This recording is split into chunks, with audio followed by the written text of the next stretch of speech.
National Weather Service in northern Indiana has issued a severe thunderstorm warning for eastern Putnam County, southeastern Henry County, northeastern Allen County, Ohio, until 4:15 p.m.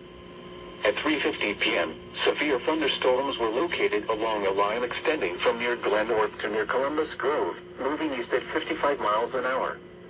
Hazard, 60 miles an hour wind gusts. Source, radar indicated. Impact, expects damage to roofs, siding, and trees.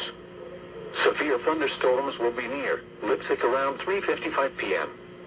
Dashler and Pandora around 4 p.m. Bluffton around 4:05 p.m. Other locations impacted by these severe thunderstorms include Vulcansville, West Lipsick, Prentice, Belmore, Gilboa, Rockport, and Beaver Dam. This includes Interstate 75 between mile markers 136 and 141.